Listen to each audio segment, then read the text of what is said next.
Hello everyone, welcome to my another new video. अब आजको यो भिडियोमा चाहिँ मैले ब्रिटिश आर्मीको फेज 1 मा म्याथको क्याम्पमा मोस्टली कस्तो क्वेसन चाहिँ रिपिट भइरहेछ त्यसको एक दुईवटा क्वेसन्सहरु मैले सल्भ गरेर देखाउन गइरहेछु है। भिडियोलाई पुरा हेर्नु होला। After getting 20% discount, a jacket cost rupees 960. What was the original price of the jacket? भनेको यसले हामीलाई एमपी निकाल भनेर भनिरहेछ है, मार्क प्राइस निकाल्नु पर्ने छ। यसरी चाहिँ हामीले यहाँनिर के बुझ्नु पर्यो भन्दाखेरि यहाँनिर 20% डिस्काउन्ट दिइसकेपछिको प्राइस चाहिँ यति भनेको चाहिँ यो चाहिँ 80% मात्रै हो भन्नु बुझ्नु पर्यो है। अब 80% इक्वल्स टु 960 यति रहेछ हो। यहाँबाट हामीले 1% निकालौं। 1% भन्ने कति हुन्छ? 960 लाई 80 ले डिवाइड गर्ने हो। अब 100% भनेको चाहिँ यसको ओरिजिनल प्राइस हो। त्यही भएर यहाँ यसको 100% भनेको चाहिँ के हुन जान्छ यहाँनिर 96 का मुनि यसरी पनि हामीले डाइरेक्ट निकाल्न सकिन्छ है। 0 0 काट्यौं।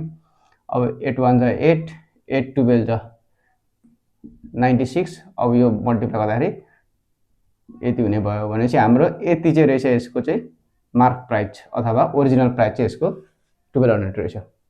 If 7 gram of powder is mixed with 9 gram of sugar to make cream, एउटा क्रीम बनाउनलाई चाहिँ 7 ग्राम पाउडर सँग चाहिँ 9 ग्राम सुगर चाहिँ मिसाउँदो रहेछ। How much sugar is needed? कति सुगर चाहिन्छ? With 420 gram of powder. 420 gram powder को लागि चाहिँ कति सुगर चाहिन्छ त्यो निकाल्नु पर्ने छ। अब यसलाई चाहिँ हामीले के गरौँ भन्दाखेरि यहाँ दुईटा आइटम दिएको छ। एउटा चाहिँ हामीसँग पाउडर र अर्को चाहिँ सुगर दिएको छ। ल पाउडर र सुगरलाई यसरी रेशियो बनाइहाल्नु मिक्स गरेर यिनीहरु दुईको रेशियो बनाइदिइहाल्ने। अब त्यसपछि हामी सल्भ गर्दै जाउँ है त। ल पाउडर माथि छ भने 7 ग्राम पाउडर र अर्को के को छ सुगरको रेशियो भनेको 9 ग्राम तल लेखिदिने इक्वल्स टु। अब हामीले के दिएको छ यो चाहिँ पाउडर चलाएको रहेछ। 420 पाउडर चलाउँदा फेरि यसको मिक्सचरको लागि चाहिँ कति सुगर चाहियो भन्छ त्यो चाहिएको सुगरलाई चाहिँ हामीले x मान्दियौ। यो चाहिँ सुगर चाहिने x हो। अब यसको सल्भ गर्दा हामीले के गर्यौं माथि माथिको यो काट्न मिल्ने भयो। 7 मा 7 7 6 जा यो 60 भयो। यो क्रस मल्टिप्लाई गर्दा x भइगयो या त x1 जा हैन। यो गर्दा फेरि चाहिँ हाम्रो 54 भयो। 54 भनेको 54 0 यो चाहिँ 80 ग्राम चाहिँ सुगर चाहिन्छ। This is amount of sugar. ल find the surface area of the given figure. अब यसको के गर्छौं हामी सरफेस एरिया निकाल्न सुरुमा बेसको निकाल्नु। ल बेसको एरिया यसलाई a ले डिनोट गर्यौं l स्क्वायर a स्क्वायर है। त्यो भनेको 15 छ। 15 को स्क्वायर भनेको हाम्रो 15 * 15 भनेको 225 यति हुन्छ। अब यसको यहाँ हेरी माथिको हेरौं ट्रायंगुलर पार्ट्स को कसरी निस्किन्छ 2al 2 फर्मुलाको भएको a भनेको चाहिँ हाम्रो यो 15 बेसलाई इन्टु l भनेको हाम्रो साइलेन्ट हाइटलाई l ले डिनोट गरेछ 7। यो के हुने भयो 30 * 7 गरेर हाम्रो 210 भएछ। अब यो हामी सबै जोड्नु पर्यो। दुईटै जोड्दिनु पर्यो है। जोड्दाखेरि के हुने भयो 225 र 210 यति गर्दाखेरि हाम्रो के हुने भयो 5 यो 3 यो 4 भनेपछि टोटल सरफेस एरिया चाहिँ हाम्रो 435 सेन्टिमिटर स्क्वायर भन्ने यो चाहिँ हाम्रो आन्सर हुन जान्छ। A bag contents 6 red 4 blue and 2 green bulb. एउटा झोलामा के छ अरे 6 वटा रेड 4 वटा ब्लू र 2 वटा ग्रीन बल्ब छ।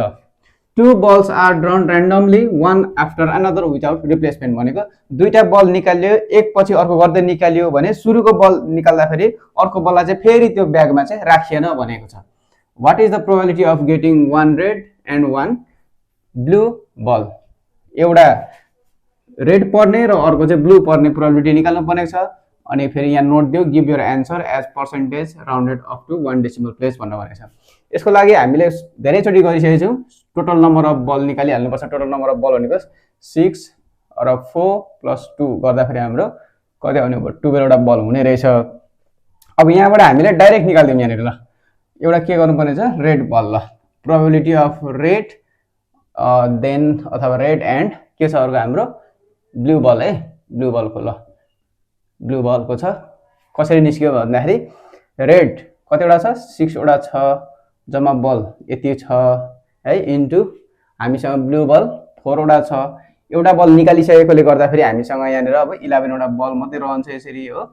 अब यो काट्दै गयो भने हाम्रो 2 यति हो 2 1 जा 2 भनेपछि माथि के रह्यो 2 का मुनि 11 रह्यो है। अब यो यसरी यो चाहिँ हाम्रो रेड देन ब्लू हो।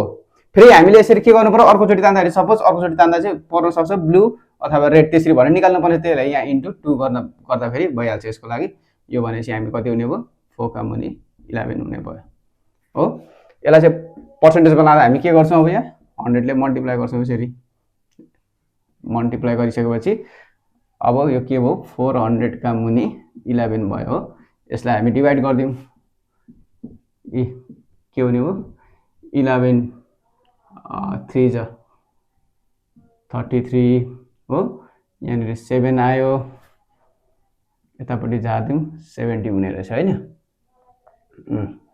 फेरि 6 66 हो यहाँनिर आयो हाम्रो 4 आइसकेपछि 0 थपिदियौँ 11 3 33